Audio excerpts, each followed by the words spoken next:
everyone, welcome to my channel Anupma Biology Classes. In this biotechnology series, today our topic is stem cell technology.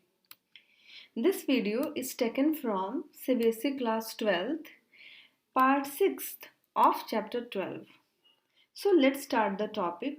At first, here the lecture overview that what we will see in this video.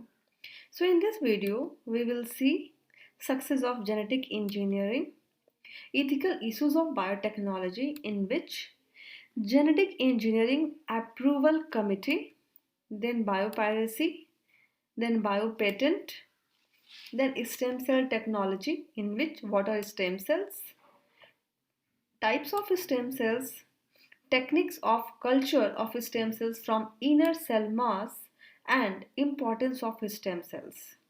So at first, the first topic is here success of genetic engineering. So, the success of genetic engineering depends upon the consumer acceptance of the materials produced by this new technique. Some products such as human insulin and oral vaccines are likely to be accepted as they are expected to be cheaper. Non-food transgenic crops such as insects and herbicide-resistant cotton may not evoke public concern.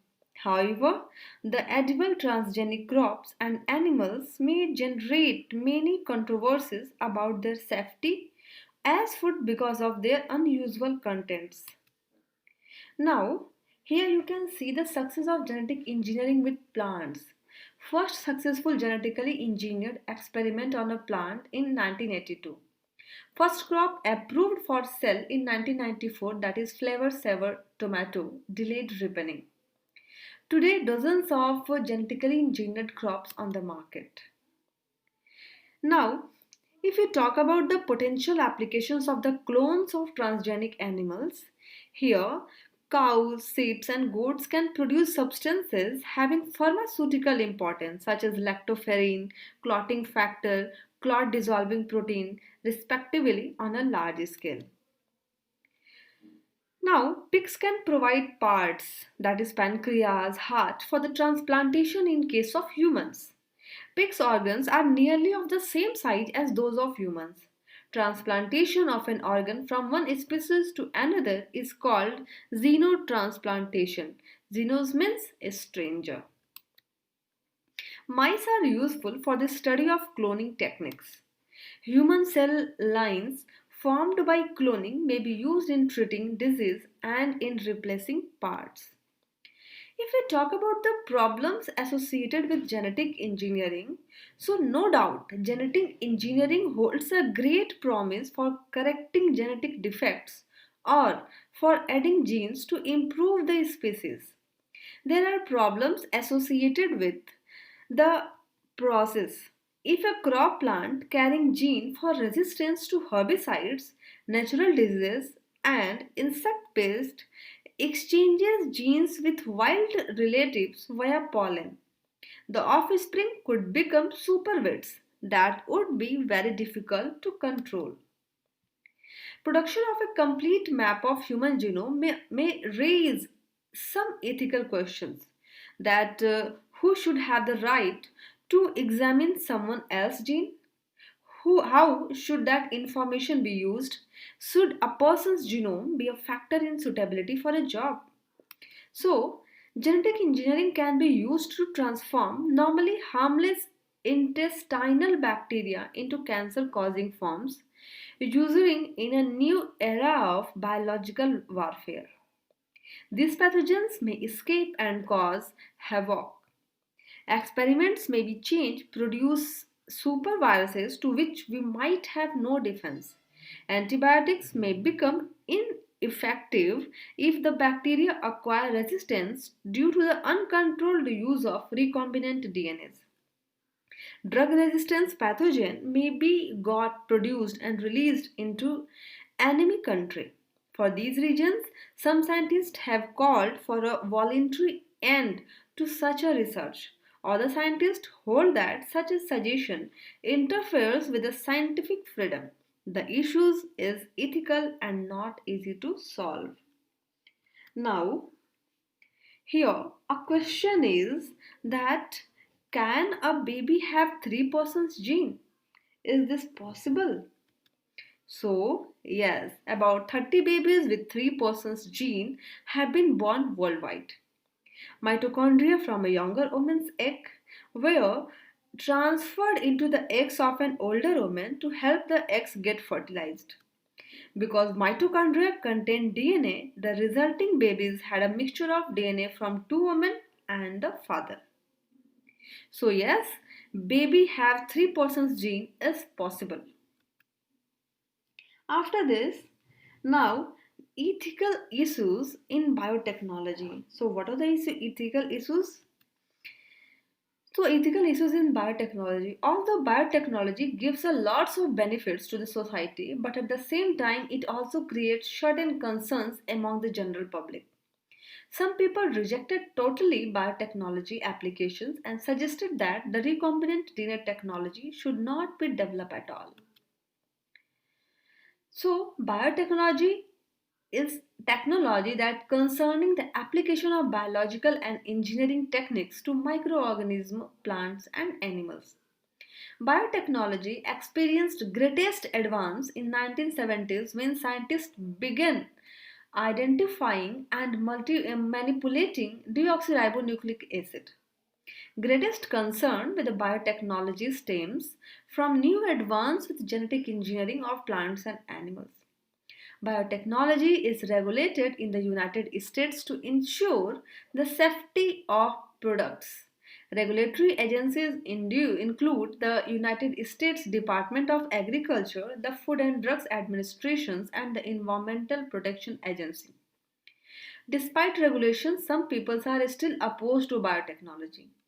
Personal beliefs and values affect how different people and groups of people feel about bioethical issues. Fear of the unknown is the major problem most people have the biotechnology products and processes. So, powerful applications and the potential promise of biotechnology raises ethical concerns. Not everyone is a fan of biotechnology. The wide range of legal, social, and ethical issues are cause for debate and discussion among scientists. The general public, clergy, politicians, lawyers, and many others.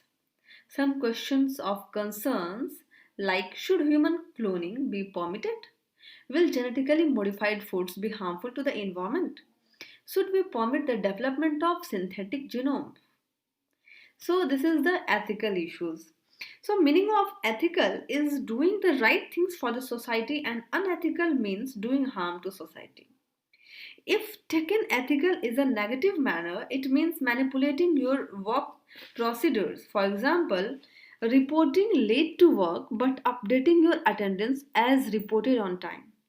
In case of biotechnology, ethical issues have started arising in various societies. Objections are being raised to genetic modifications as the people are over the world feel that genetically modified foods have acted in unethical way.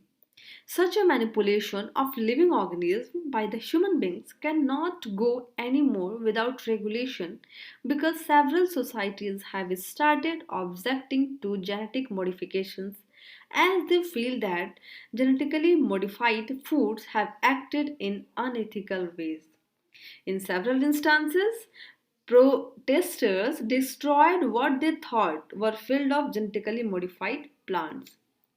The related problems was further enhanced when some agricultural companies started marketing genetically modified crops that did not produce viable seeds. This has forced the farmers to purchase new seeds in each season. The only solution was to put some regulatory measures on these activities, taking care of morality on such issues on one hand and the biological importance of these studies on the other hand.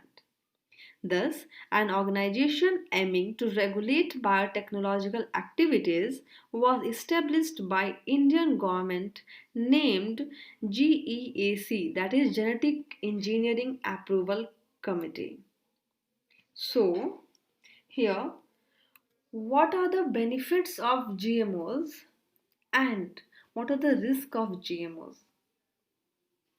So if we talk about the benefits, nutritional value of foods could be improved.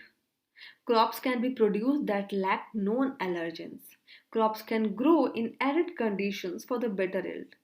Genetically modified crops can produce herbicides to kill pests, improve food supply, agriculture in poor countries. Genetically modified crops may have longer shelf lives, reduces economic cost and carbon footprint, less need for land clearing and pesticide uses. And now, what are the risks of GMOs? Nutrients could cause adverse health reactions. Removal of traits could have unknown effects. Crops may limit biodiversity of local environment. Cross pollination could lead to superweights. Patent restricts farmers from assessing genetically modified seeds. Foods with genetically modified components may not be labeled. Different governments may have conflicting regulatory standards concerning safe uses. So, these are the benefits and risk of genetically modified organisms. Now, assessment of the potential risk and benefits associated with genetically modifications of crops.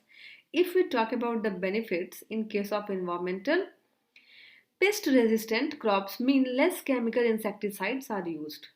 Less need to plow and spray crops also save fuel, reduced carbon footprint, and improved shelf life means less wasted, spoiled food in stores.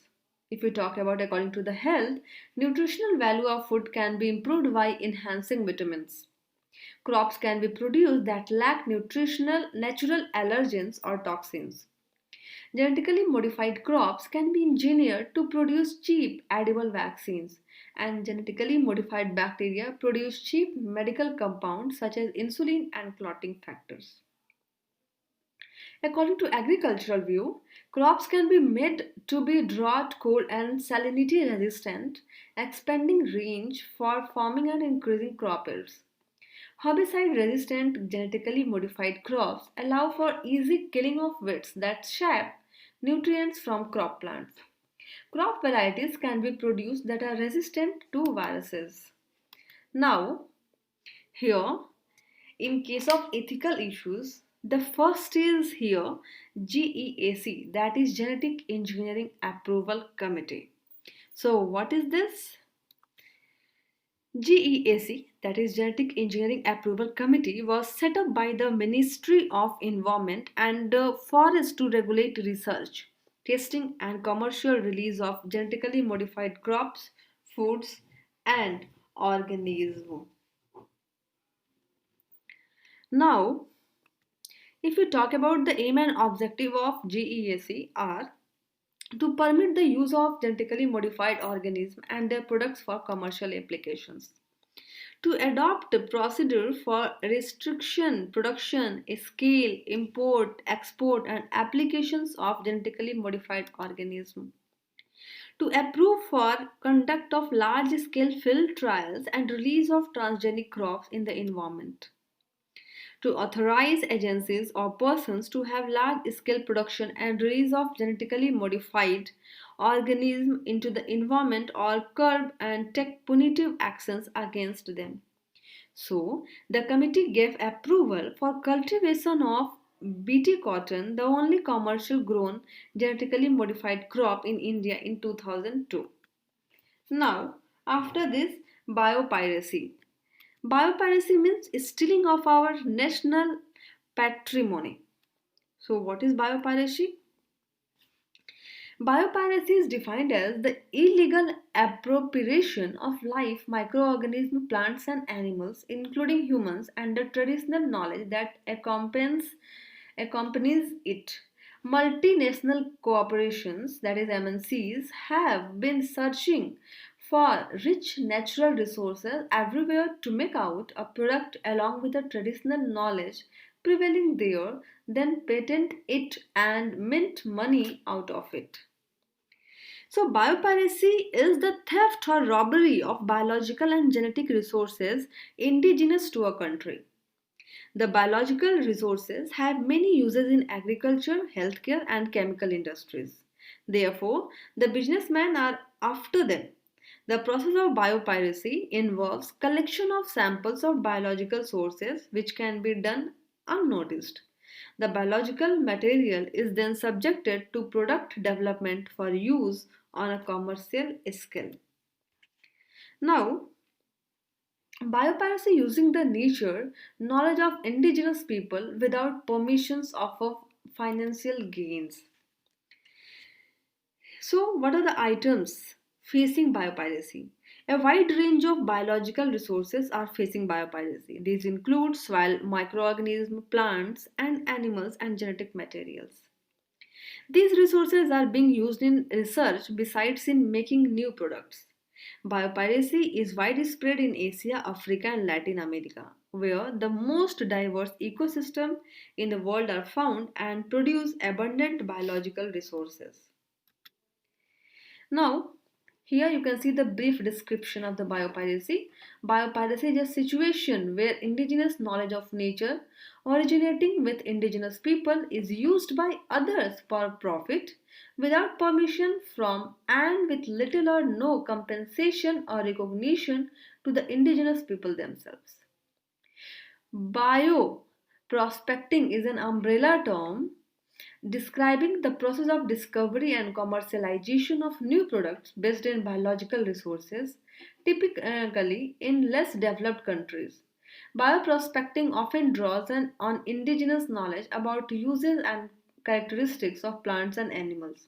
In this way, bioprospecting includes biopiracy, the exploitative appropriation of indigenous forms of knowledge by commercial actors, as well as the search for previously unknown compounds in organisms that have never been used in traditional medicine.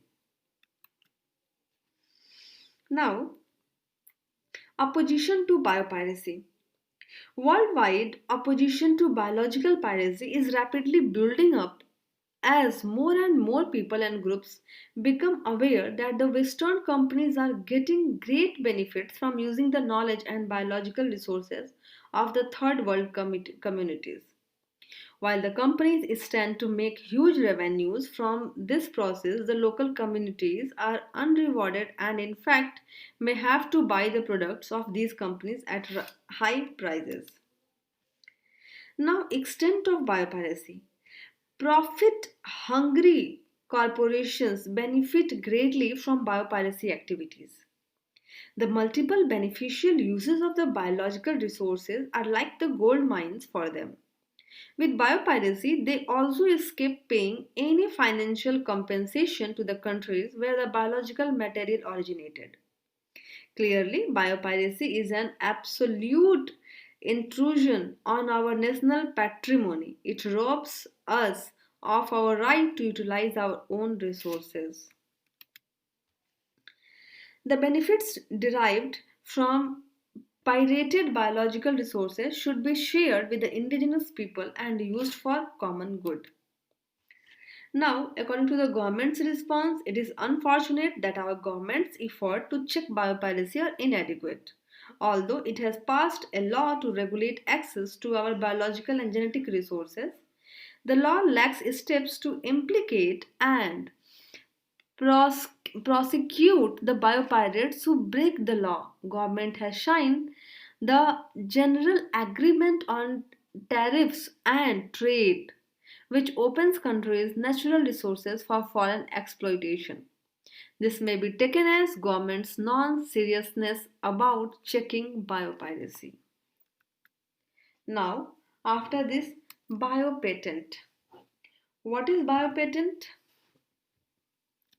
So, if we talk about the meaning of biopatent, biopatent is a government protection to an inventor of a biological material, securing to him for a specific time the exclusive right of manufacturing, exploiting, using, and selling an invention.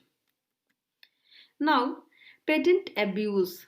Companies are being granted patents for products and technologies that make use of biological resources via genetic materials, plants, and animals which have long been identified, developed, and used by farmers and indigenous peoples, mainly in the countries of the South. The transitional companies uh, are rushing to the gate patent of new product derived from biological resources such so as to prevent competitors from using them. They can then reap larger profits by hiking up prices of the products at will or by charging royalties to other firms wishing to use the technology. There is a race of companies to patent because the 21st century is considered the age of biology, when products derived from biological materials are likely to increasingly replace those made from the metals and chemicals. If you talk about the oppositions to biopatent, there are a strong protest from farmers and indigenous people against the grant of patent rights to companies because it is these communities which originally identified and evolved use of plants for food, medicines and other purposes. These people are the true owners of the knowledge and use of biotic resources. Yet, through patent applications, the companies are now claiming exclusive right to produce and sell these materials. A worldwide fight has started against biopiracy and patent on life. Religious leaders have also come out against the patenting of life. If we talk about the specific case of biopiracy and the biopatent, the use of Karela, jamun, and bagan for the control of diabetes is a common knowledge and as everyday practice in India. The anti-diabetic properties of these fruits are documented in authoritative treatises such as Wealth of India and Treatise on Indian Medicinal Plants. These indigenous knowledge and use of constitutes a prior art. No patent can be given to an already known material because patents are granted for new inventions. However, a foreign-based firm got patent on the anti-diabetic properties of Kerala Jamun and Bagan a few years ago. The claim to use of Kerala Jamun and Bagan for anti-diabetic treatment as an invention is false because this fact is known and documented in India since ancient times. Biopiracy and biopatenting relating to above case is a double crime and it is the theft for pre-existing knowledge and granting patent on stolen knowledge is against the law. Thus, US patent system legalized biopiracy which is against the internationally established law. The above is not an isolated case. Biopiracy have become an epidemic. It has affected neem, haldi, harar, amla, bahera, amaltas, pepper, mustard, basmati, ginger, castor and many others. So if you talk about the US patent law, US patent law does not recognize technologies and method in use in other countries as prior art. If knowledge is new for US, it is novel, even if it is part of an old practice in other countries. Therefore, biopiracy cannot stop unless US patent law is changed. Now, success in campaign against biopiracy. With the effort of Vandana Siva, the leader of NEEM campaign, the European patent to the Transitional Corporation for Pesticides from the neem tree were cancelled. Indian government succeeded in getting cancelled the patent granted by the US Patent Office on the healing properties of turmeric. This is perhaps the only success of our government in the battle against biopiracy. But the list of biopiracy is long. The above successes are significant in that the principle of non-inventiveness and lack of originality will now guide ruling on further legal challenges to biopiracy. Now, effects of biopiracy in India. The effect of biopiracy will be maximum on India because it is the world's richest country in biodiversity. There are over 81,000 species of fauna and 47,000 species of flora in India. About 15,000 plant varieties have been recorded as unique to this country. Government and people of India should be extra vigilant so that the indigenous knowledge about the use of biological resources is not pirated by unscrupulous companies. So this is all about the biopatent. After this, now the main topic is here, stem cell technology.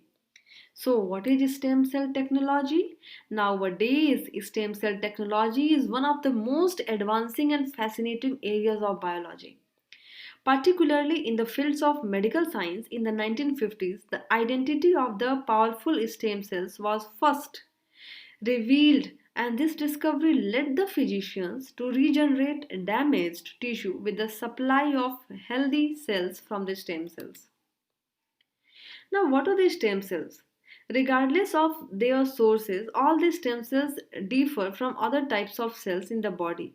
They have following three general properties. First, stem cells are unspecialized, undifferentiated. That is, they do not have any tissue specific structures that allow them to perform specialized functions. Second, they are capable of renewing themselves through cell divisions for the long period. That is, they replicate many times, and this process is called proliferation. Then, third is they can be induced under certain physiological experimental conditions to become cells with specialized functions such as muscle cells, skin cells, nerve cells, or blood cells, etc. The process is called differentiation. So, scientists have now discovered that certain signals inside the outside the cells trigger stem cells differentiation. The external signals for cell differentiation include chemical secreted by other cells, physical contact with the neighboring cells, and certain molecules in the microenvironment. Internal signals are controlled by cells' genes interspersed across long strands of DNA. These carry coded instructions for all the structures and functions of the cell. Now here you can see that the stem cells like the red blood cells, platelets, neurons and the liver cells. Now if we talk about the types of stem cells. Now in mammals, stem cells are of two broad types. First is the embryonic stem cells and the second is the adult stem cells. Here you can see the differentiation, that means embryonic stem cells which are derived from the inner cell mass of the blastocyst. In culture they can self-replicate or produce a specialized cell type. So embryonic stem cells are derived from embryos. In human beings, embryonic stem cells are derived from inner cell mass of 3 to 5 days old hollow microscopic balls of cells called blastocyst. Now, adult stem cells. Adult stem cells are found in many organs and tissues. These are very few in number in each tissues. They are thought to reside in a specific area of each tissues and many remain quiescent, that is non-dividing for many years until activated by tissue injury or disease. The adult tissues known to contain adult stem cells include bone marrow, brain, peripheral blood, blood vessels, skeletal muscles, skin and liver. In human beings, three known accessible sources of the autologous, that means obtained from own body. So, adult stem cells are bone marrow, adipose tissues, and blood. Besides, stem cells can be taken from umbilical cord, blood just after birth. So, here you can see that the techniques of culture of stem cells from the inner cell mass. So what is the technique? For laboratory culture, the inner cell mass of the 3 to 5 days old blastocyst is isolated and transferred into a plastic laboratory culture disc that contains a nutrient broth, that is nutrient media. The cells start dividing. In few days, cells of inner cell mass proliferate and begin to spread over the surface of the dish. They are now removed gently and placed into several fresh culture dishes. In this way, in about 6 months, millions of embryonic stem cells are cultured from the original 30 cells of the inner cell mass of the blastocyst. These proliferated stem cells are pluripotent and referred to as embryonic stem cell line. These are then frozen and transferred to different laboratories for experimentations. Cells of embryonic cell line should not be allowed to clump together. Clumping leads to the formation of embryoid bodies which begin to differentiate spontaneously. So this is all about the stem cells technology, what are stem cells, types of stem cells, and the technique of culture of stem cells from inner cell mass. Now, after this, importance of stem cells. So what are the importance? There are many importance of stem cells in the living beings for many reasons. Like in the 3 to 5 days old embryo, that is blastocyst, stem cells differentiate and give rise to multiple specialized cell types that make up skin, lung, heart, brain, or other tissues. In adult tissues, discrete populations of the adult stem cells generate replacement for cells that are lost through wear and tear or injury or disease. Studies of human embryonic stem cells may yield information about the complex events that occur during human development, particularly the differentiation of different cell types. Adult stem cells are frequently used in medical therapies. Cancer, birth defects, etc. occur due to abnormal cell division and differentiation. So, for the better understanding of the molecular and genetic control of these processes, which help to establish causes of these diseases and also new strategies for therapy. So this is the end of video in which we knew about the success of genetic engineering, ethical issues, GEAC, that means Genetic Engineering Approval Committee, biopiracy, biopatent and stem cell technology. The next video will be on from the ecology series, in which our first topic or first video is organism and its environment. So if you understand this video, please like and share it and subscribe to my channel Anupma Biology Classes. If you have any questions, any queries or any suggestions, you can ask in the comment section below. Thank you for the watching.